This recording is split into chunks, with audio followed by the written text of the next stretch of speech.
In choosing the commencement speaker, we seek a person who embodies a commitment to excellence, has a distinguished record of achievement. In the Berkeley Haas tradition, we also seek an individual who personifies the values of innovative leadership and someone who works to make the world a better place to live through her or his efforts. We are delighted that this year's undergraduate commencement speaker is just such a leader. Sabrina Simmons, an undergraduate alum from the class of 1985 and also Chief Financial Officer of Gap Incorporated. Simmons joined Gap as treasurer on September 4th, 2001 during an economic downturn. It was a dark period for the country and for the company. After shoring up the balance sheet, company leaders vowed to never again rely on capital markets as much as they had. That fiscal discipline managed by Simmons helped Gap return to profitability even as sales dropped during the recent recession. In fact, Gap grew earnings 14% in 2009. Simmons grew up in Marin County, came to Berkeley as an undergraduate under a prestigious Regents Scholarship.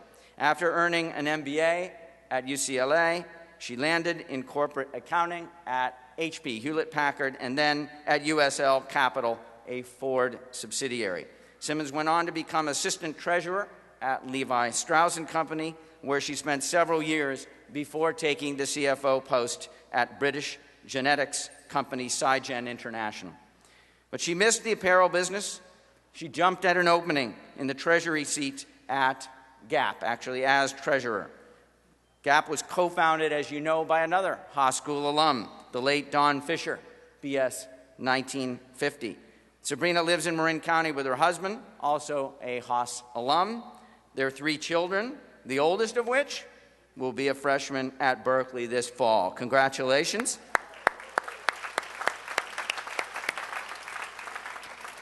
Please join me in welcoming Sabrina Simmons. Thanks, Sabrina.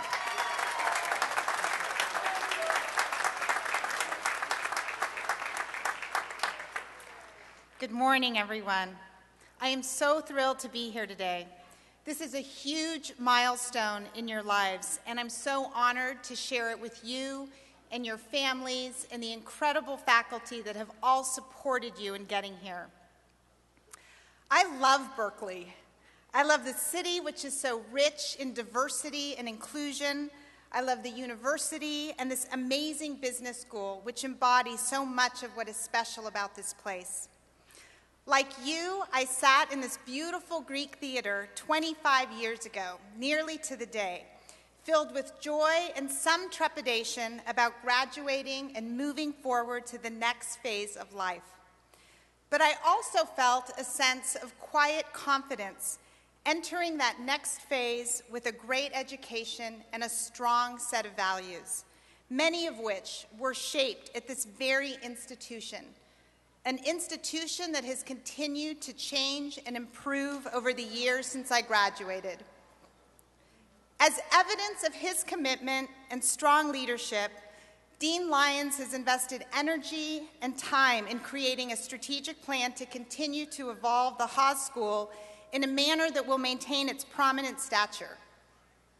As part of that plan, as the Dean just outlined, 4 powerful principles have been set forth that differentiate Haas and define its distinctive culture. I'd like to address each of those principles and give a perspective on why I believe they are so important to you as future leaders. The first principle is question the status quo, take intelligent risks, and accept sensible failures. Creativity and innovation are the life breath of progress in business as in almost everything. By definition, innovation necessitates questioning the status quo. It takes courage to bring forth a new idea, and it takes yet a different kind of courage and will to see that idea through to implementation. Now, not every idea turns into the next great innovation. The truth is, most don't. For example, at Gap, in 2005, we launched a new store concept called Fourth in Town with much public fanfare. Now, I'm guessing most of you never went to a Fourth and Town store and don't remember the name. And that's because the concept turned out to be a failure. After investing tens of millions of dollars, we made the difficult decision to cut our losses and shut it down after 2 years. The silver lining is we learned many tough lessons. And this failure, though very public and painful in many ways, didn't stop us from taking those lessons learned and investing in other good ideas. In 2006, we launched an online brand called Piperlime, which is growing and thriving today. So my point is, don't let failures discourage you. Tenacity and persistence are great traits. And don't be afraid to fail. It's actually a great way to learn. And that's because failures are pretty painful. So you don't forget them, which means you shouldn't make the same mistake twice. And that's what really counts in life. The second principle that differentiates a Haas graduate is simple yet profound. Confidence without attitude. These three simple words, confidence without attitude, for me actually capture the foundation and essence of strong leadership. Leadership is made up of behaviors cultivated over time, and therefore it's largely an experiential journey. We typically begin our careers as individual contributors, focusing on technical competencies. As you move through milestones like leading teams and then leading functions and finally leading enterprises, although that technical foundation is of critical importance, more and more of your time is spent on soft skills, like listening, which is one of the most underrated of all leadership qualities.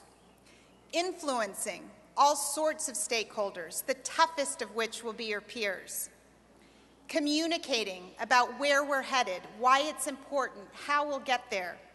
And developing talent and building teams. This last point about building teams is perhaps the most important of all. At some point in your career, you'll come to the realization that no matter how smart you are, and you're all very smart, you cannot accomplish what you need to alone. This realization is humbling, and yet it's critical. You need a team, and you need a smart team that debates and shares lessons and insights. What I'm describing is leadership through trust and collaboration, and it's much more effective than the command and control model. People and organizations are most effective when they're striving for a goal they truly believe in, not one they're told they have to achieve. That's why even though being directive and controlling actually can drive results in the short term, it's not sustainable in the long run. At the end of the day, sustained performance is the hallmark of strong leadership in great companies. And it's the continuous development of talent that's encouraged and nurtured to become the next generation of leaders that enables sustainable performance. I've lived this firsthand. Between 2005 and 2007, we lost a lot of talent at our company. Replacing the leaders that left were many individuals with remarkable resumes from the top business schools around the country. However, in my view, some of those leaders were more focused on themselves and their personal ambition rather than the success of the company. In other words, they had confidence with attitude. As a result, during that period, our retention rate and our earnings declined significantly. Since 2007, with a new CEO and an intense focus on people and building teams, our retention rate has increased by over 40%, and we've delivered double-digit earnings growth for 3 consecutive years. This correlation between retention and performance is not coincidental. It validates an important observation. The best leaders I've observed have healthy egos, no doubt, but they also exhibit great humility. And it's the latter that allows them to effectively listen and learn from others and build great teams. Their ego, you see, is channeled into a larger goal, a goal that's beyond their own personal wealth or renown. As Harry Truman once said, you can accomplish anything in life, provided that you don't mind who gets the credit. Now let me turn to the third principle, students always. Well, I just talked about how people who have confidence without attitude listen and learn more from those around them. Having graduated from Haas, you can exercise that quality as a real advantage. I encourage you not only to listen and observe, but also to actively ask questions, engage and volunteer to help solve problems outside of your area. Most importantly, take yourself out of your comfort zone. Even after all these years that I've been working, there isn't a week that goes by where I don't find myself in a terribly uncomfortable position. But by growing, we have to put ourselves in an uncomfortable position and create successful outcomes from it. Now, none of what I just described is that difficult if you have a job you're passionate about. If you love your job, I truly believe it's difficult not to be successful. The hours will surely be long, but they'll go by fast and they'll be rewarding. And they're rewarding because you'll keep growing personally and professionally. And here's another thing about doing what you love. Your passion can't help but come through. And the thing about passion is it's contagious. Others will want to join and support you in your drive for results, creating a virtuous cycle. Now, all that said, finding the job you love may not be so easy. And that's because first, you have to figure out what's important to you.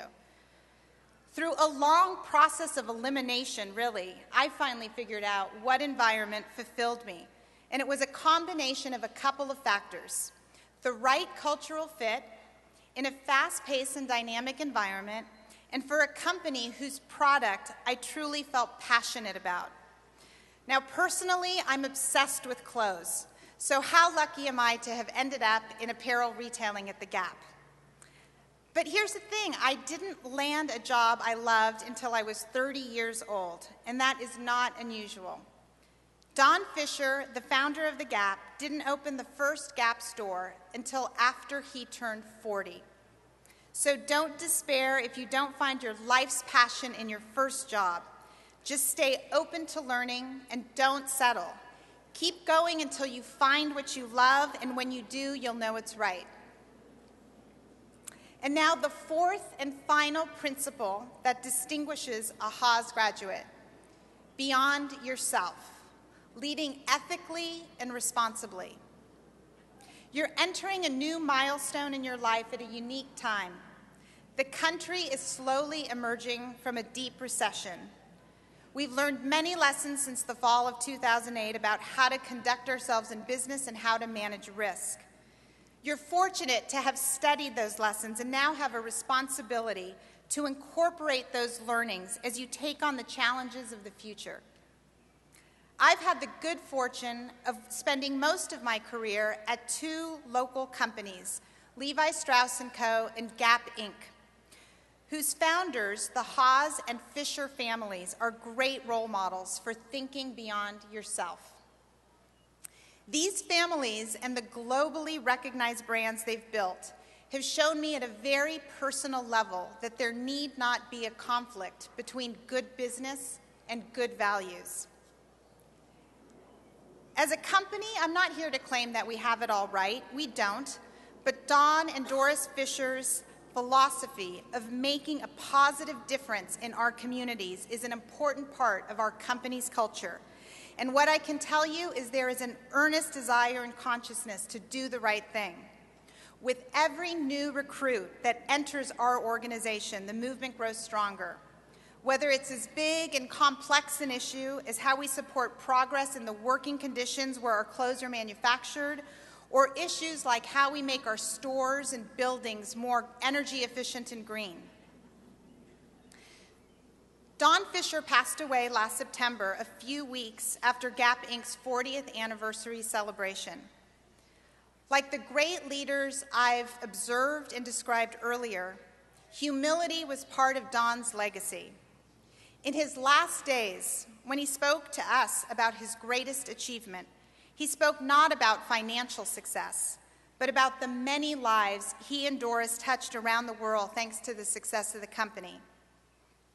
As our best and brightest next generation of leaders, I implore you to think beyond what's owed to you for your work. Given the true privilege of this great education, think about how you can contribute not only to your company, but also to your families and to your communities. Carry the school's distinguishing principles as filters in all you do. Question the status quo. Confidence without attitude. Students always, and beyond yourself. Let me end by saying that I hope you share my sense of pride in being now alumni of this great institution and having earned a business degree from the undisputed finest school in the country. Please go out and thank your families whose support has undoubtedly been a big contributor to your success. It certainly has been of mine. My family is out in the audience today, just as they were 25 years ago. Celebrate this amazing moment and rest assured that the best is yet to come. Thank you.